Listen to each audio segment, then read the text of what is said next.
Welcome to Around Town featuring what's happening here in the greater Concord area. I'm your host, Dick Patten, and on behalf of myself and my director, Ian Marx, we're pleased to welcome you today as we continue on into October, and it doesn't seem possible that in just a matter of a few weeks, the election days will be history, thank goodness. And Halloween is on the horizon, and that'll be gone too, but then the festive holiday season comes up, so we're looking forward to the big parade on the Heights here on November 19th and the tree lighting the day after Thanksgiving. But we have plenty of football, and like I said, my Michigan Wolverines are undefeated, so it's hopefully they'll stay that way till they meet the Buckeyes. Anyway, I'm pleased to welcome as my guest Michael Potter. And Michael is here today to talk about something that I was shocked when I was surprised when I got the phone call from Paul Parisi about witchcraft. And he's not going to cast a spell on me. And if he does, you'll see something different sit here. But anyway, but it's nice to have you here, Michael. Yes, and I'm kind of interested. I've been thinking about this because I was playing a little joke with him when he walked in today about if you remember right on the show Dark Shadows, the most famous witch was, well, actually she wasn't famous, but she was for that, was Angelique. Mm-hmm. But then you go back to 1939 and the Wicked Witch of the West. Yep. With her broomstick and all that. That was scary for us kids. It's still scary. You know, Margaret Hamilton, God bless her soul, she just really zoomed across that screen. Mm-hmm. And then when she disappeared, how that happened? I didn't realize there was a trap door in there. But so but you come into it in a different way. And you're not sitting there with all these cauldrons and all this jazz. Nope, not green, no warts. So what is? Yeah, there you go. Yeah, I was going to say, you get ready for Halloween, you'll see all the ones out there with the warts and stuff. But, yep. And used to laugh at Bewitched when Uncle Arthur would get after him about the witches with warts and all that stuff. And yep. Anyway, but what is your definition of witchcraft or witches or something? My definition, I've been actually, since I was asked to come on, I've been trying to think of a good answer for that.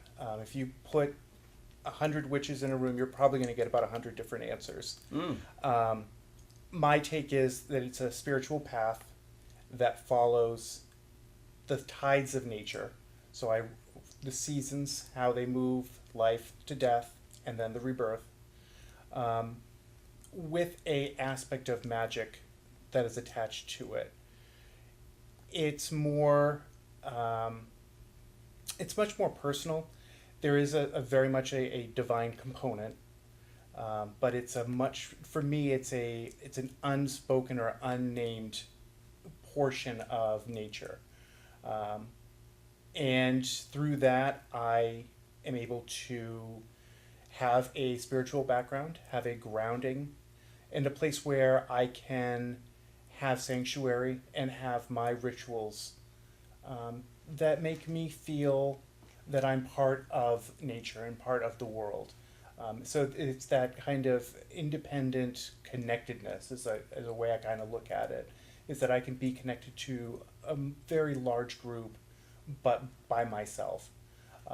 Not that for any reason of, I don't like other people or their ideas. At this point in my life, for me, it's a much more comfortable place to be. I have done both. Being with a group, and it is called a coven, and then being outside of that as well. And it's a completely different dynamic, and it would be anywhere. I think any faith would have the same kind of situation. Being in a group is a much more intense. It can be a much more intense situation. And I just was not comfortable with that. And so I moved back into where I am now. And I've been doing this for almost, actually over 20 years. I've been a practicing witch. And I'm dressed pretty normally, I think. I don't wear a pointed hat. I do have a broom. I do have a cauldron. It's more for the ritual itself. Their meanings, their symbolisms of what they can represent, and how, you know, it's that good, that feeling of having those things. I don't need them. Just like anyone can pray without having to come to church. That is a gift that we've been given, is we can speak with the divine at any time. We don't need to have anything special to do that. But it is, you know, I do like the cauldron. I do like my broom. I do like having my candles, my incense. But it's not a requirement. You know, I think that's one thing that Hollywood has kind of instilled, that I have, you know, this huge cupboard full of, oh, I don't know, Bat wings, and toads, eyes of Newt knowledge. Yeah, and honestly, I don't. You know, I have the same spice rack as probably everybody else in the world. You know, I have some nutmeg, some cinnamon, and some cayenne pepper. No black cats. I do have. I did have a black cat, and he has since passed. But I always have a cat. Right now, it's a white cat. Oh well, but, I like to mix it up. You know, keep him around for about 20 years, and then And you don't ride the broomstick. I do not ride a broomstick. That actually, and it's funny because people go, you know, where did that come from? It's basically, it was what I've kind of done is my research. It was a throwback of a salve that used to be made out of mushrooms that would be basically, LSD. That conjuring of that feeling of flight. That was where that kind of flying the broom kind of came from. They probably used different herbs. They probably used what they call broomweed, which has a component in it that can induce hallucination if you inhale it by burning it. It could have been any of those things to kind of give that reputation of the old ways of doing things. I would think it probably would come from the Wizard of Oz, if anything. No, it's much earlier than that. You can actually go back to the 1600s. There are etchings. Yep, there are wood etchings. Most of it from when witches were being persecuted. So they were pictures to give, this is what they're doing and this is why we need to get rid of them, kind of things. It was propaganda.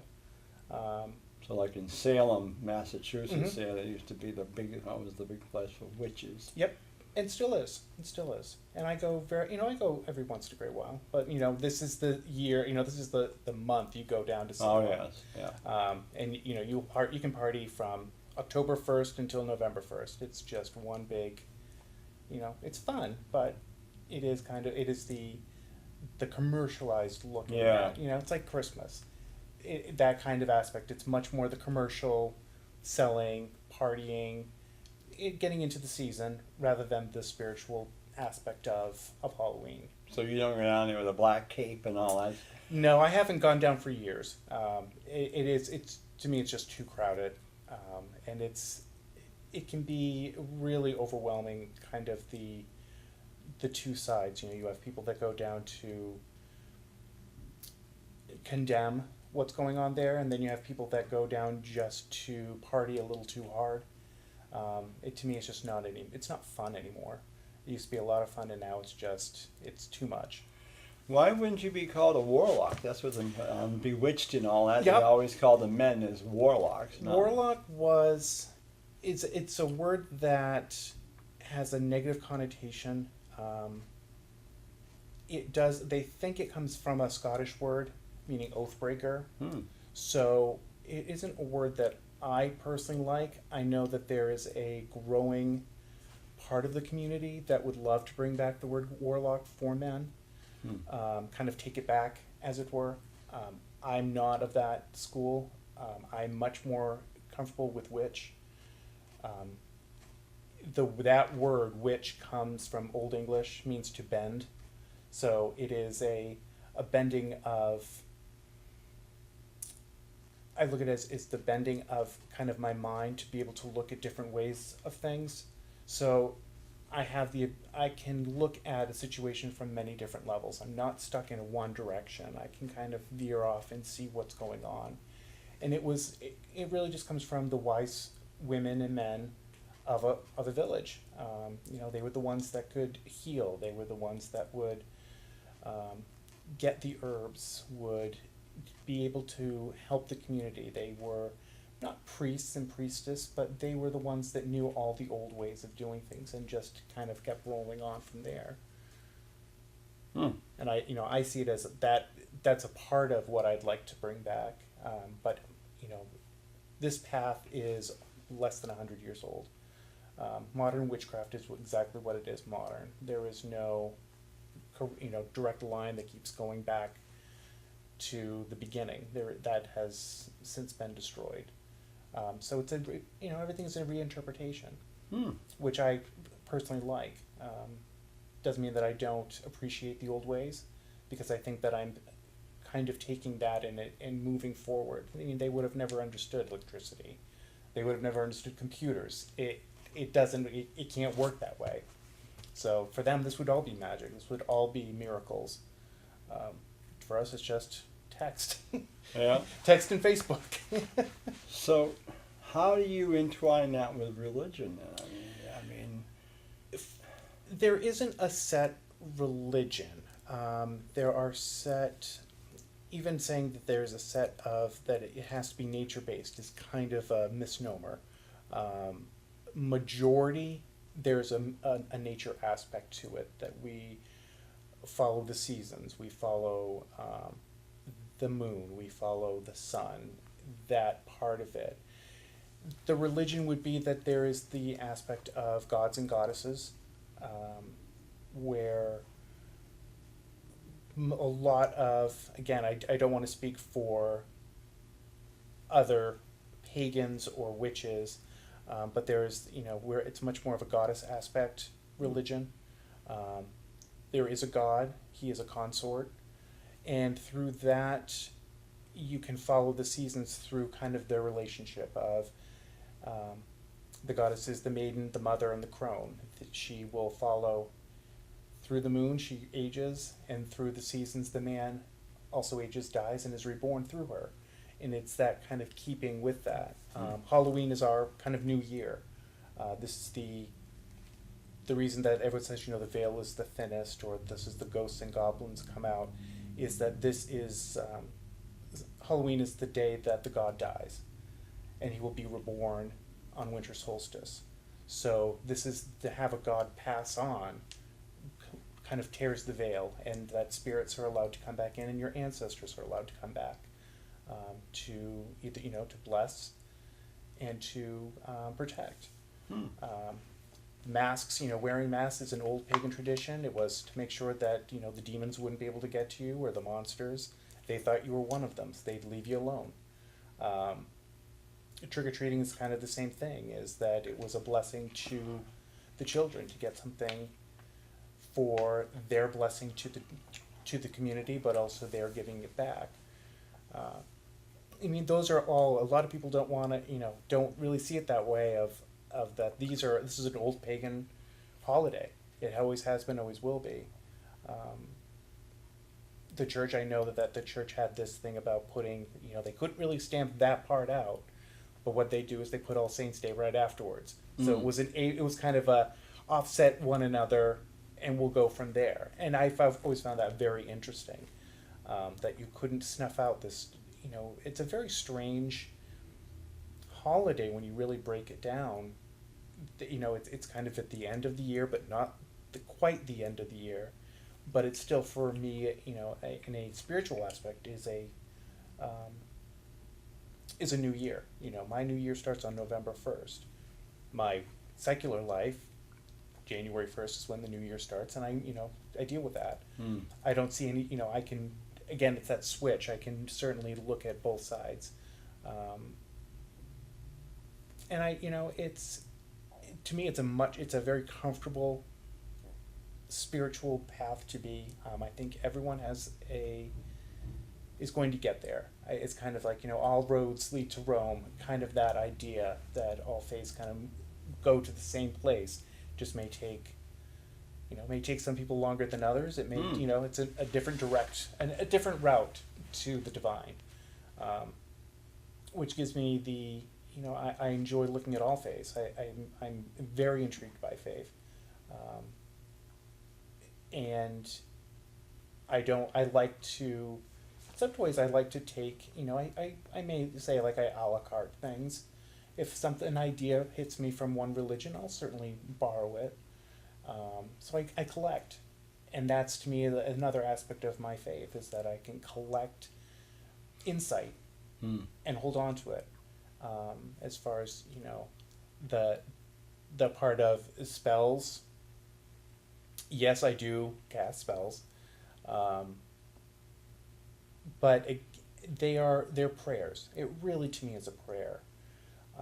But it's much more of an active prayer, where I am starting something.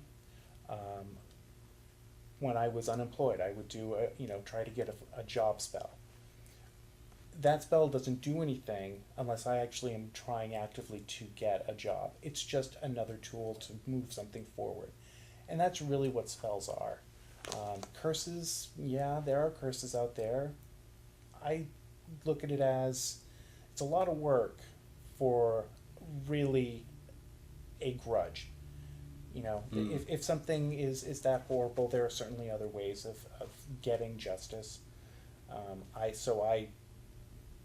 Now I don't. When I was younger, probably I did. Not that I can remember off the top of my head, but it is just a different form of prayer, is how I kind of look at it. So, Michael, have you ever had a seance? I have. As it were. I mean, are you able to bring the dead Summon the spirits of the dead? I would say in a religious way, in a religious ritual, yes. As far as ancestors, I've had them come to my circle, and I commune with them. As far as a seance, I have done seances for entertainment. I've had strange things happen while I was doing them for entertainment, where I really wasn't attempting to do anything but have that sense of something. And there were certainly things that were a little strange, a little different, that I can't say it was a ghost. I can't say if it was just coincidence. But it certainly worked toward my benefit of, something wrapped against a wall when no one was, ready for it. That sort of stuff gives credence to it. I don't think that the ghosts really. I believe that there are spirits that are always here on Earth. I don't think that we have to go out trying to find them. I think that's kind of insulting in a way, because they are here and they're in their space. We're in our space. If they intertwine, great, but I'm not actively looking for them. I certainly respect spirits in that respect. If you're here, I will certainly respect your space, but you have to respect mine. I don't believe in banishing or anything of that sort of spirits. Sending them to the light. Not my forte. So when you've done one, Yep. is it just you yourself with a candle in the middle of a table, or do you have like some people come in? Yep. Have people asked you to do a seance? Yes, and I have done those, and it is it is very intimate. The way I did it, or the way I do it, was I'd rather have the people that are in there have their own experiences of the seance. I may be the conduit to be able to bring the spirits in, but I want everyone to have their own experience in that. If they want to speak with their grandmother, I will ask, for the grandmother to be there, but I'm not going to really have any experiential feeling of it. It's going to be that person that asked for it. They may or may not have, feel a touch or a whisper. I'm not going to be involved in that. I'm not going to know that. And I've done that, and I've had the participants afterwards say, that was a wonderful experience. I felt, this sense of calm. I felt this sense of love. That, to me, that was a spirit touching them, and giving them that blessing of family. I don't do the big, I want to summon a spirit and have them manifest into a physical form and, move things. That to me is what was the hoax of spiritualism, back in the turn of the century. It was that kind of gimmick. It was really just a gimmick for people to, abuse that and say that, if you give me money, I can have your dead mother come back. That to me is that was folly. That wasn't anything that it was anything spiritual at all. So what's the oldest person or the oldest, how far back have you gone to try to find someone? I generally, as far as ancestors of my own are concerned, I usually only go back. I've only had maybe my great grandparents with the farthest I've gone. That doesn't mean that when I do my blessing or my ritual for the ancestors that I call upon any ancestors to come forward that want to show up. That doesn't mean that they aren't there, but I haven't had that sense of a connection with them. And it's an interesting experience. It is. I've also done it with what they call a dumb dinner, which is you set a place, different place settings for, and they're empty. They stay empty, and you and whoever is with you, a participant, you eat in silence, and it's a very emotional and very intense feeling, because it actually does start feeling like there are other people sitting at the table with you. Really? Yep. And you stay within that, and then when dinner is done, you can then go on and start talking, but it's a much more like a meditation, and that's a lot of what I think the best time to listen is in meditation, as far as spirits are concerned. They will have it's much easier for them to talk to you when you're not thinking all the time. I mean, I've always believed or felt that there are spirits. I mean, that one instance that we had one night after my mother passed away, in 2008, we were sitting around the Christmas tree, and I'm sure the TV was off, and all of a sudden, I had been given one of those ornaments that you could put a picture in. And so we had it hanging near the top of the tree with my father-in-law. And all of a sudden, her ornament came down the tree just like a slinky. Very easy, all the way down to the floor, and stopped on a present. And we looked at each other like, what the heck is that all about? And all I could think is, well, I guess my mother's here. But it never happened again. But and there was nothing that would prevent it. That, I mean, usually if something's going to fall, it falls. But that just went down so easy on branch to branch to branch. And we thought, what the heck is that? What's that mean? I mean, it was certainly, if she had just passed, it could have just been her way of saying, I'm here for the holiday. One last holiday with you. I don't believe in coincidence. That's like one of my tricks, is that I can't believe in a coincidence anymore. So for me, that would be, a contact, a moment of the other, a spirit communicating. It may not be with words, it may not be with a touch, but it certainly was something that you saw it and you can put together, it's her picture, it is her. Yeah. And it doesn't matter, and it gives you that connection again, just for a brief moment. Wow. Same with my father now. He passed in 2014. And I haven't really ever felt him around.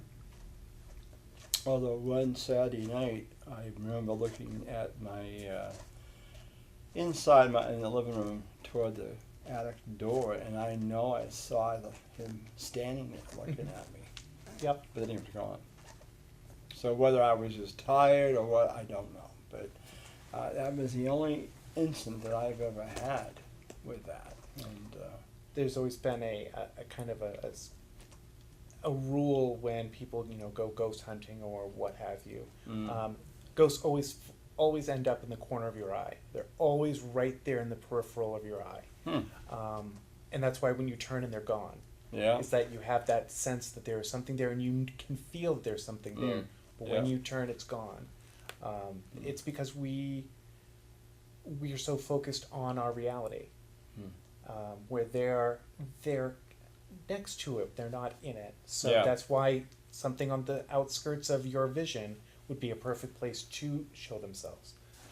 Because once we zero in on something, it's not there anymore. And I've had many death dreams over the years, and I hate them. Yep. People who have died years ago in my family, not many friends, but definitely family members, and you wonder what they act like they're alive again, but you say, gee, how come you're here? You died, and it's weird how that happens. Yep. And people who have died years ago, but it's a very strange thing, and like I said, to actually talk to somebody who has proclaimed himself to be of witchcraft or whatever, it's interesting. So, do you charge? If a group of your friends say, Michael, would you do a seance for us or something, do you have a fee that you would ask for? It would certainly depend on what they were looking for. If it's for entertainment, I used to do like Halloween parties and that sort of thing. Yeah. That I would charge because it's purely entertainment. Yeah. If something happens, great. If nothing happens, I still have given the entertainment value. If I was doing it for a spiritual experience or a ritual experience, if it was friends, I wouldn't charge. It would be something that we would all share, and we would probably end up, it would be like going out to dinner. It's just something that it's all, we planned. Okay, this is the day we're going to do this, and it's potluck. Everyone brings something. We have a meal, and then we do the séance. Strangers, I don't know. I really wouldn't know how I would kind of react to that if I would do a fee. Or not. I'm very fuzzy on money is concerned. I don't want to cheapen my faith to that. Yeah. If a donation, that's something maybe a little bit different, but I also don't, to me, once you take money, it is you're expected. There is an expectation to produce. And that to me is cheapening a lot, cheapening myself, but also cheapening an experience. So I'm always on the border of that. Yeah. Well, we're coming to a close of Around Town, and it has been very interesting. Paul told me that you would be, and I found it very interesting. And so I want to thank you again. Thank and anytime you want to come back on, just let me know. Certainly.